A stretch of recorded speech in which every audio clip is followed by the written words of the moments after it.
Allahu Akbar. Allahu Akbar. Allahu Akbar. Allahu Akbar. Allahu Akbar. Allahu Akbar. Allahu Akbar. Allahu Akbar. Allahu Akbar.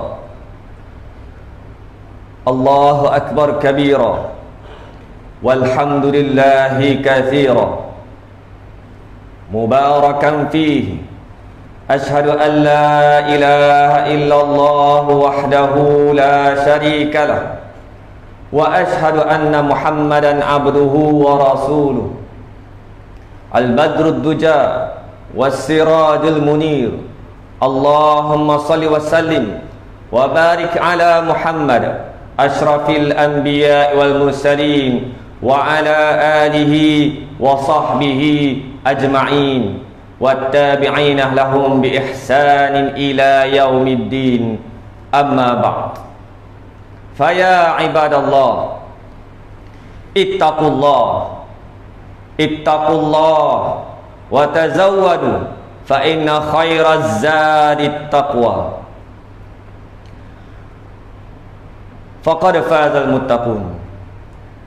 Wahai hamba-hamba Allah, bertakwalah kamu kepada Allah Subhanahu wa ta'ala dengan mengikut segala perintah Allah Subhanahu wa ta'ala dan meninggalkan segala larangannya. Mudah-mudahan Allah Subhanahu wa ta'ala menggolongkan kita di kalangan mereka yang berjaya di dunia dan berjaya di akhirat. Muslimin dan muslimat yang dirahmati Allah Subhanahu wa ta'ala sekalian, pertamanya marilah kita bersyukur kepada Allah Subhanahu wa ta'ala. Kali ini Allah Subhanahu wa ta'ala memberikan kita keizinan untuk sama-sama menyambut sambutan Aidul Fitri yang merupakan hari kebesaran yang diraikan oleh kita umat Islam sebagai tanda kita telah mencapai kemenangan dalam beribadah di bulan Ramadan Al-Mubarak, dalam perjuangan jihad melawan hawa nafsu. Terdapat pelbagai jenis jihad di dalam Islam yang dilakukan oleh umat Islam. Antaranya yang telah kita lalui selama sebulan bulan Ramadan, iaitu jihad melawan hawa nafsu kita. Ada jihad melawan musuh dalam peperangan, jihad dalam menambah ilmu bagi para pelajar, jihad melawan golongan munafik, bagi orang yang berniaga, jihad dalam meningkatkan ekonomi umat Islam. Ada yang jihad berbentuk jihad dalam politik, jihad dalam kerja-kerja dakwah, jihad dalam penyatuan ummah, jihad dalam kerja-kerja kebajikan dan sebagainya. Allah Subhanahu wa ta'ala berfirman, a'udzu billahi minasyaitonir rajim. Alladzina amanu wa hajaru wa jahadu fi sabilillahi bi amwalihim wa anfusihim a'zamu darajatan 'indallah wa ulaika humul faizun. Orang-orang yang beriman dan orang-orang yang berhijrah serta mereka yang berjihad di jalan Allah Subhanahu wa ta'ala, dengan harta mereka, diri mereka lebih besar kedudukannya, darjat di sisi Allah Subhanahu wa ta'ala. Mereka itulah yang memperolehi kemenangan, Surah At-Taubah ayat 20. Muslimin dan muslimat yang dirahmati Allah Subhanahu wa ta'ala sekalian, sejarah perjuangan Rasulullah SAW menyajikan kepada kita tentang peristiwa penting yang terjadi di bulan Syawal.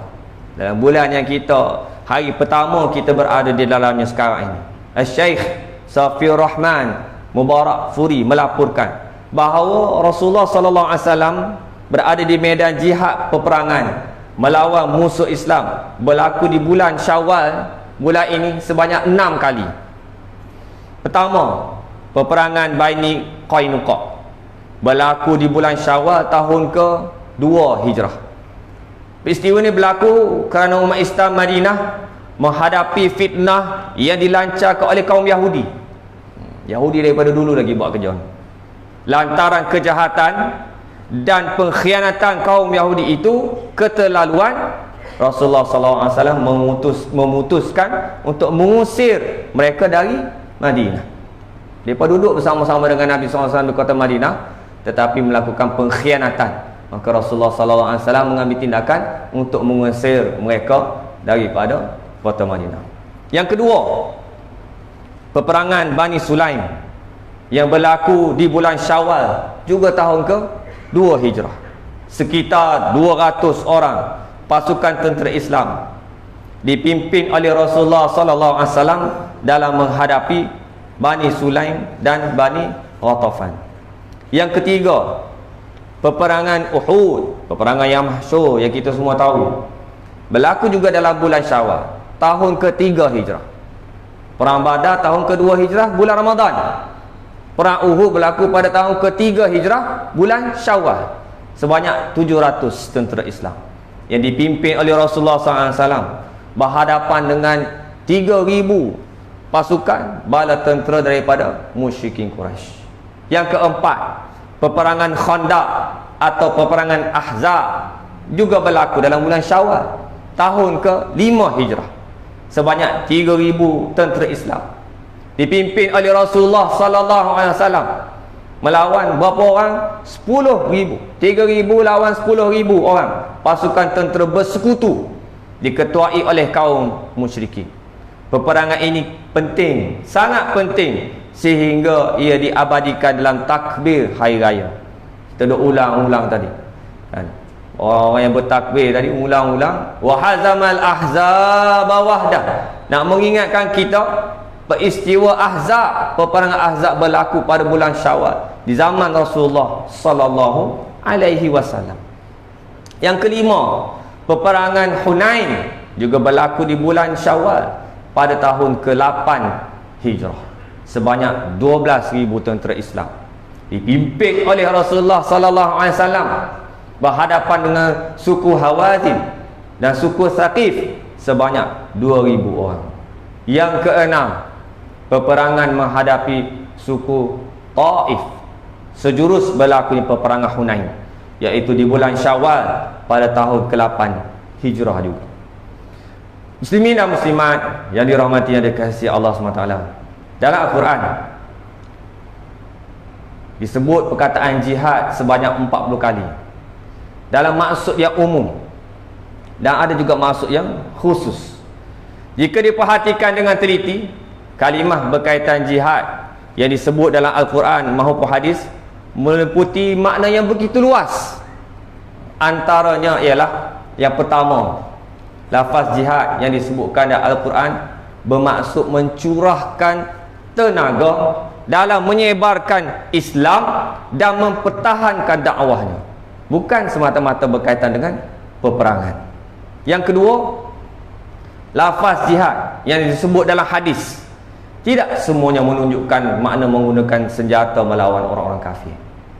Yang ketiga, terdapat ayat-ayat Makkiyah menjelaskan tentang jihad. Namun jihad mengangkat senjata berlaku ketika umat Islam sudah berhijrah ke Madinah. Jadi peristiwa-peristiwa ini, istilah-istilah ini penting untuk kita fahami supaya ianya tidak disalahartikan, tidak diselewengkan maknanya sehingga ianya memberi imej yang negatif kepada umat Islam. Sehubungan dengan itu, jihad yang telah dilakukan oleh Rasulullah sallallahu alaihi wasallam terbagi kepada dua marhalah. Yang pertama, marhalah Makkiyah, ketika Nabi SAW berada di Mekah. Yang kedua, marhalah Madaniyah, ketika Nabi SAW telah berhijrah. Marhalah Makkiyah, apa yang dilakukan oleh Nabi SAW? Jihad dakwah secara sembunyi. Beliklah sejarah sirah Nabi Muhammad SAW, apa yang dilakukan oleh Nabi SAW bersama-sama dengan para sahabat radhiyallahu ajma'in, apa yang dihadapi oleh Nabi SAW dengan para sahabat. Ada di kalangan para sahabat yang terkorban mempertahankan dirinya, mempertahankan agamanya, seumpama Sayyidatina Sumayyah radhiyallahu anha, seumpama sahabat-sahabat keluarga Yasir yang syahid di jalan Allah SWT, bukan di medan peperangan, tetapi mereka syahid di dalam jihad secara dakwah, secara bersembunyi ketika fatrah, ketika tempoh berada di Makkah. Yang pertama tadi jihad dakwah secara sembunyi, yang kedua jihad dakwah secara terang-terangan. Nabi SAW berdakwah secara sembunyi-sembunyi dengan para sahabat, memerlukan satu mujahadah. Kemudian mereka mengisytiharkan dakwahnya secara terang-terangan, memerlukan satu mujahadah yang lebih lagi dalam berhadapan dengan musyrikin Quraisy, pembesar-pembesar Quraisy yang hebat, yang ganas, yang bengis, yang melakukan apa sahaja untuk sahabat Nabi Muhammad SAW agar mereka kembali kepada agama asal mereka, agama yang menyembah berhala, yang menyembah makhluk. Hadirin sekalian jemaah yang dirahmati, yang dikasihi Allah SWT sekalian. Yang pertama tadi saya sebut marhalah Makkiyah, ketika berada di Mekah. Yang kedua marhalah Madaniyah. Marhalah Madaniyah ni ada dua. Yang pertama jihad peperangan dengan mengangkat senjata. Yang kedua jihad dakwah ke seluruh pelosok dunia. Dengan jihad seluruh pelosok dunia inilah maka kita di tanah Melayu ini Islam sampai kepada kita. Ketika itu tok nenek kita beragama Hindu, tanpa mujahadah mereka, tanpa jihad mereka, naik kapal, jalan kaki dan sebagainya, berhijrah ke tanah Melayu ini menyampaikan agama Allah Subhanahu Wa Taala. Ini merupakan satu jihad yang dijalankan oleh para alim ulama, orang terdahulu dalam melaksanakan dakwah fi sabilillah. Muslimin dan muslimat yang dirahmati Allah, secara asasnya jihad dalam Islam mempunyai pengertian luas, termasuk semua urusan untuk menegakkan agama Allah Subhanahu Wa Taala. Oleh itu Allah Subhanahu Wa Taala mewajibkan umat Islam terlibat dalam gerakan jihad ini, menegakkan agama Allah Subhanahu Wa Taala. Firman Allah Subhanahu Wa Taala, wajahidu fillahi haqqa jihadih huwa ajtabakum wa ma ja'ala alaikum fid dini min haraj. Dan berjihadlah kamu pada jalan Allah dengan jihad yang sebenar-benarnya. Dialah yang memilih kamu untuk menggerakkan mengerjakan suruhan agamanya, dan ia tidak menjadikan kamu menanggung sesuatu keberatan dan susah payah dalam perkara agama. Surah Al-Hajj ayat 78. Terdapat hadis Nabi sallallahu alaihi wasallam menyatakan, qila ya Rasulullah ayyun nasi afdal. Faqala Rasulullah sallallahu alaihi wasallam, mu'minun yujahidu fi sabilillah binafsihi wa malihi. Dikatakan, tanya kepada Rasulullah SAW, wahai Rasulullah, siapakah manusia yang lebih baik? Siapakah manusia yang paling baik? Rasulullah SAW bersabda, mukmin yang berjihad pada jalan Allah dengan nyawanya dan dengan hartanya. Riwayat Al-Bukhari, hadis 2786. Muslimin dan muslimat yang dirahmati Allah, dalam konteks kita di Malaysia, menerusi amalan demokrasi, umat Islam wajib berjihad memperjuangkan Islam dengan harta dan jiwa raga, serta menyempurnakan rukun dan adabnya untuk mendapat kemenangan dan kuasa pemerintahan. Pendekatan ini merupakan jihad secara muwajahah silmi, bertujuan untuk memenangkan Islam. Maka dalam pendekatan jihad ini Allah menyuruh kita memulakan pendamaian, memulakan perdamaian dan penyatuan umat. Wa'tasimu bihablillahi jami'ah wa la tafarraqu. Dan berpegang teguhlah dengan tali Allah, yakni agama Islam, kesemuanya kamu, dan janganlah kamu berpecah belah. Surah Ali Imran ayat 103. Umat Islam terdiri dalam kalangan bangsa Melayu mesti bersatu dan bekerjasama di antara satu sama lain. Umat Islam di Malaysia ini pelbagai bangsa ada, Melayu, Cina, India ada. Kita menguatkan kesatuan kita, perpaduan kita. Kemudian kita mesti menyatukan pula umat Islam dari pelbagai bangsa yang ada dalam negara ini. Seterusnya umat Islam mesti bekerjasama dengan orang bukan Islam yang tidak ekstrim dan ingin hidup secara harmoni dalam negara ini. Umat Islam mesti memulakan jihad penyatuan umat ini di bulan Syawal ini merupakan bulan jihad dan kemenangan umat Islam dalam perjuangan Nabi Muhammad sallallahu alaihi wasallam. Allah SWT sebut, infiru khifafan wa thiqalan wajahidu bi amwalikum wa anfusikum fi sabilillah dzalikum khairul lakum in kuntum ta'lamun. Berangkatlah kamu, berjihad dalam keadaan merasa ringan ataupun merasa berat, dan berjihadlah dengan harta dan dirimu di jalan Allah. Yang demikian itu adalah lebih baik bagimu jika kamu mengetahui. Surah At-Taubah ayat 41. Hadirin jemaah yang dirahmati, yang dikasihi Allah SWT sekalian, beberapa hari ini kita digemparkan dengan pembantaian saudara-saudara kita di lokasi kiblat pertama umat Islam, Masjid Al-Aqsa. Ketika umat Islam sedang berpuasa, mereka membantai umat Islam. Ketika umat Islam sedang solat tarawih, mereka membantai umat Islam. Sehingga kan Abu Ubaidah daripada Hamas mengancam dengan serangan balas seandainya mereka tidak keluar, tidak menghentikan serangan kepada umat Islam di Masjid Al-Aqsa. Tetapi mereka berdegil dan menerima akibatnya. Sejak daripada Isnin dilaporkan 400 roket telah dilancarkan oleh Hamas ke arah Israel. Yang terbaru semalam lebih kurang 1000 roket dah dapat masuk ke Israel, walaupun mendapat tentangan daripada penampan daripada Israel. Namun ianya merupakan satu kejayaan yang besar kepada umat Islam seluruh dunia, dan ini menggerunkan Israel sehingga mereka mencipta cerita Pray for Israel pula.